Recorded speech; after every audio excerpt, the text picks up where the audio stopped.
محمدك روضة غريبا رهاهي بلندي بأبنا نسيبا رهاهي. Kemudian satu masukan lagi, ini ada seorang ulama besar dari India namanya Said Ahmad Khan. Waktu itu beliau misi ceramah di madrasah kami waktu di Pakistan. Kebetulan saya lumayan lama di Pakistan, mulai tahun 91 sampai 8. Itu dia bilang, memberikan masukan-masukan pada santri. Tahukah kalian apa sebabnya orang itu bisnis urusan dunia kemudian gagal bisnisnya? Dan pertanyaan menarik sekali. Ngapain sih orang bisnis kok bisa gagal itu, kenapa sih? Beliau yang bertanya, kemudian beliau sendiri yang menjawab. Dan pertanyaan menarik sekali. Ngapain sih orang bisnis kok bisa gagal itu, kenapa sih? Beliau yang bertanya, kemudian beliau sendiri yang menjawab. Kalau urusan agama, orang itu kepingin saja itu sudah dapat pahala. Ada orang soleh melewati depan kita, kita pengen jadi seperti dia, sudah dapat pahala. Ada orang hafid Quran, kita pengen seperti dia, dapat pahala. Tetapi kalau urusan dunia, belum tentu ada pahalanya. Ada orang melewat depan rumah kita bawa hammer H2. Kita pengen, ternyata bukan rezeki kita, akhirnya merana saja. Pahala nggak dapat, melongsori yo. Maka orang itu usaha dunia kok bisa gagal karena dia ini pengen yang bukan rezeki. Lalu bagaimana arahannya saya? Ya doa, ya Allah, jangan inginkan saya yang bukan rezeki saya urusan-urusan dunia. Dia membahasakan bahasa Arabnya itu, kalau saya nggak salah, ini satu-satunya yang ahli bahasa Arab. Kalau saya ini kadang-kadang Jawa tak Arab kan, akhirnya Arab Jawa.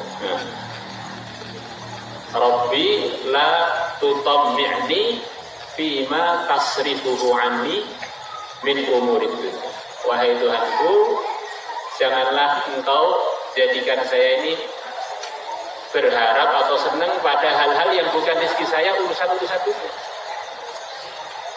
Maka kata beliau, kurang lebihnya, kalau orang itu memang rezekinya itu bulan itu umpamanya sekian, anggap saja 1 juta, maka karena dia doa terus begitu, bulan itu dia hanya pengen uang 1 juta.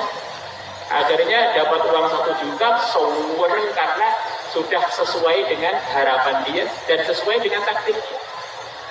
Tapi kalau orang yang pernah doa begitu itu, rezekinya tetap 1 juta, tapi targetnya pengen 10 juta. Dapatnya ya tetap 1 juta, tapi perasaannya kurang 9 juta.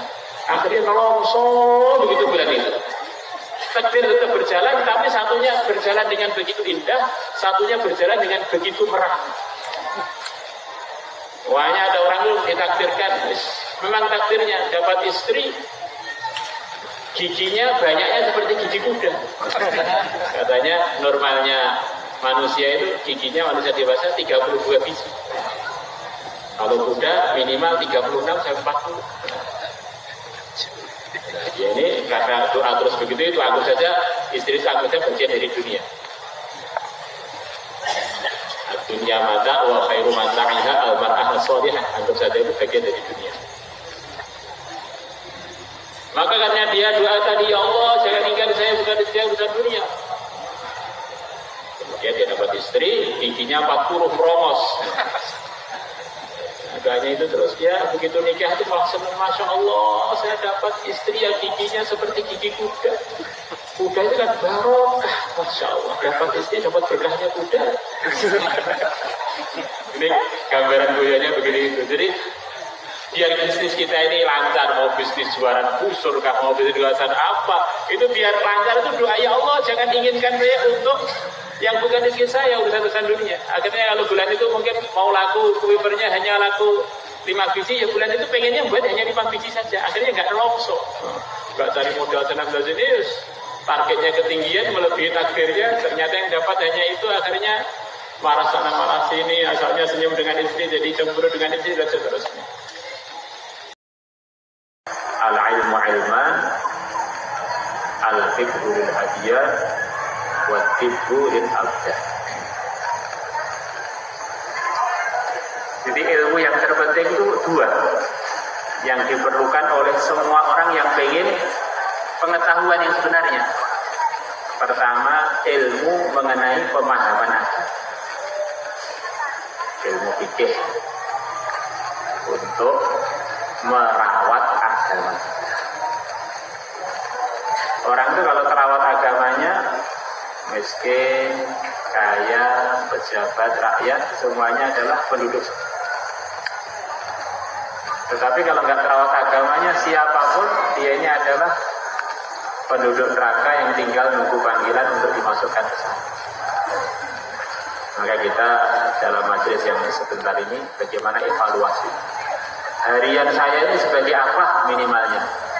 Sebagai petani, maka ilmu agama yang kaitan dengan pertanian, bagaimana saya menguasai biar terawat agama saya dalam usaha saya. Oh, saya ini pedagang, maka saya belajar ilmu yang kaitan dengan perdagangan biar agama saya dalam perdagangan ini terawat. Akhirnya saya sukses. Oh, saya sebagai suami, saya sebagai istri, maka belajar mengenai macam-macam hukum agama yang kaitan dengan suami, istri, dengan keluarga, biar agama kita dalam keseharian kita itu terjaga, akhirnya kita jadi orang yang dievaluasi. Minimalnya harian kita itu kita harus tahu hukumnya pas forum, dan harian kita yang paling tahu diri kita sendiri.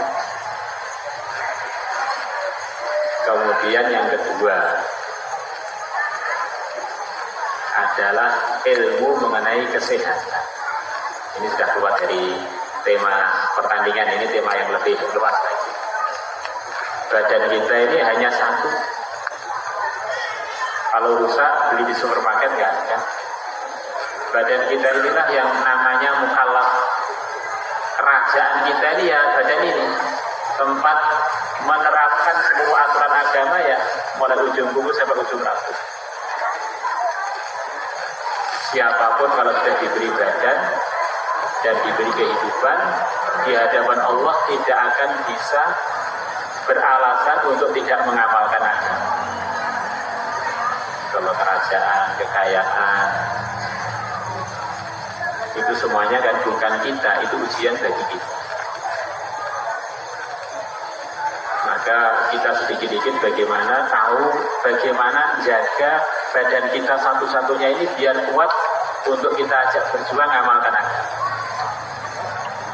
Makanan, minuman, bagaimana semuanya yang secara pandangan agama itu memang baik untuk badan kita. Yang kira-kira nggak baik, nanti kalau kita ditanya oleh Allah bagaimana jawabannya, itu yang repot. Orang itu kaya raya nih badannya nggak sehat, nggak ada nikmatnya. Miskin nggak sehat lagi, ya sudah miskin nggak sehat lagi. Ganteng sak kampung tertarik pada dia semua. Tetapi dia nggak sehat, ya kegantengannya akhirnya nggak ada manfaatnya, dia nggak sehat. Jadi sengsara. Maka dalam kitab-kitabnya para ulama itu, makanan, minuman yang menurut kebiasaan kalau dikonsumsi merusakkan badan walaupun tidak langsung, maka itu tidak boleh dikonsumsi karena badannya adalah aman. Ya, orang satu daerah sepakat, kalau kamu konsumsi ini nanti sekian tahun mesti akan ada efek. Maka hari pertama kita konsumsi itu sudah melanggar. Ya, kita sayangi badan kita sayangi badan kita yang satu-satunya. Inilah alat untuk kita jadi mukallaf, ya ini badan kita ini. Diceritakan dalam biografinya Ibnu Sina yang dokternya Islam yang sangat pandai urusan kedokteran, walaupun urusan akidah banyak orang yang gak setuju dengan macam-macam hal yang berkaitan dengan pandangan-pandangannya Ibnu Sina. Yaitu umurnya kurang lebih 100-an tahun. Tapi kalau orang itu ketemu dengan Ibnu Sina dikira umurnya baru 25 tahun. Saking pandainya ngerawat badannya. Maka akhirnya jadi berapa kedokteran Islam. Jangan sampai kita ini baru umur 30 tahun dilihat sudah seperti kakek umur 90 tahun. Karena apa-apa dimakan, oli dimakan, apa itu knalpot dimakan, macam-macam. Akhirnya ya seperti motor rusak berjalan gitu loh, bunyinya nggak jelas. Ya. Dan kasihan keluarga kita, anak-anak kita, lingkungan kita. Saya ini pengen orang Islam itu dilihat ya menarik, rapi, indah. Akhirnya jadi contoh di kampungnya, jadi contoh di keluarganya, menggembirakan mertuanya, membanggakan agamanya. Andaikan Rasulullah masih hidup, kalau ketemu dia ini senyum, wah kamu ini senang saya punya umat seperti kamu. Jadi kita kadang-kadang perlu sekali-kali bercermin. Kita aku ngisi Islam, mau nyenang Islam bentuk yang ini. Kadang-kadang kita ini perlu sedikit evaluasi juga mengenai penampilan-penampilan kita. Penampilan yang kira-kira bisa diterima semua kalangan. Harapannya kita nanti bisa berdakwah, berjuang dengan semua kalangan. Akhirnya nanti teman kita masuk surga itu kan. Kesimpulan dari sekian banyak riwayat, di antara anugerah Allah yang akan diberikan kepada orang-orang yang mau masuk surga adalah orang tadi diberi pengumuman, teman-teman kamu, orang-orang Islam yang kamu kenal, yang kamu lihat di surga belum ada, kamu cari, kamu ajak masuk surga. Maka harapan kita, kalau kita ini banyak teman, andaikan kita ini di sana tersendat masuk surganya, mungkin ada sebagian teman kita yang kenal dengan kita nanti ngajak kita masuk surga.